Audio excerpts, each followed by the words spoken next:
Welcome, ladies, to Mindset Monday. It is April the 13th. My name is Alicia, and I am a holistic health coach who supports women in creating lives that feel sustainable, nourishing, and grounded. Today, we are talking about your culture not being the problem. Now, let me be clear. That does not mean every recipe is balanced. Every tradition is nutritionally perfect, or every cooking method is ideal for modern sedentary living. What I am saying is this: we were taught to blame the food without examining the context. Let's talk about the context. Many traditional Black foods were created under slavery, segregation, food scarcity, limited access to fresh ingredients, long hours of physical labor, government rations, red line neighborhoods, and food deserts. Our ancestors were not cooking for Instagram wellness culture. They were cooking for survival. They were stretching ingredients, maximizing calories, using what was available, and making something out of nothing. But here's where the distortion happens. Fast forward to today. Less physical labor, more chronic stress, more processed food infiltration, more sugar in the supply, more sedentary work, less community meals, less shared preparation, and more fast food chains in our neighborhoods. Instead of examining the system, we blame the greens, cornbread, rice, and seasonings. But let me ask you something. If traditional food was the sole problem, why do we see the same chronic diseases rising across cultures worldwide? Why are Mediterranean countries now seeing increased diabetes rates? Why are Asian populations seeing metabolic shifts? And why are rural communities everywhere experiencing similar patterns? Because this is not just about tradition.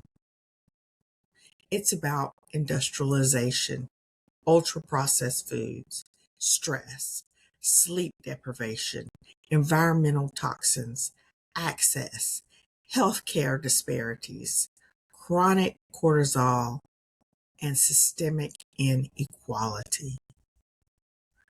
But it's easier to say it's your culture.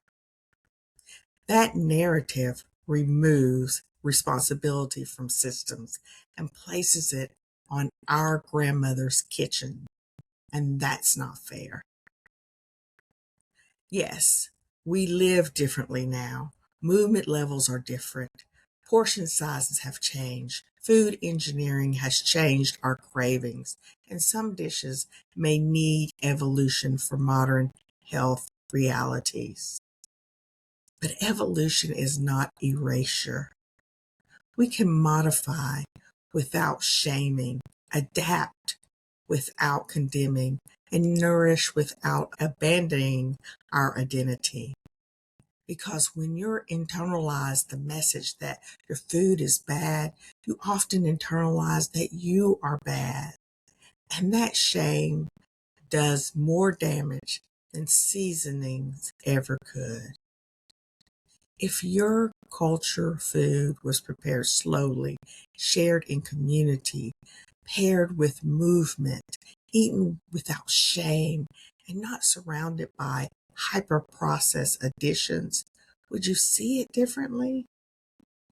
What if the problem isn't tradition, but disconnection? Disconnection from land, preparation, community, balance, and context. Food empowerment is about telling the truth.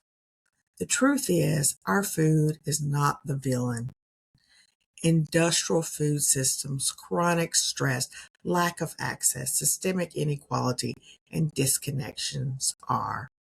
And if you have believed for years that your culture is why you struggle, I want you to soften just a little. You are allowed to pursue health, evolve your recipes, reduce sugar, and adjust portions. But you do not have to apologize for your roots. This week, I want you to ask, where did I learn that my culture was unhealthy? And who benefits from me believing that? Sovereignty means you can honor your history and pursue your health at the same time. And that's power. If you're navigating your own relationship with food, body, or health, and you would like to learn more about the Empower Her journey or join my free private Facebook group, you can find that information in the links below.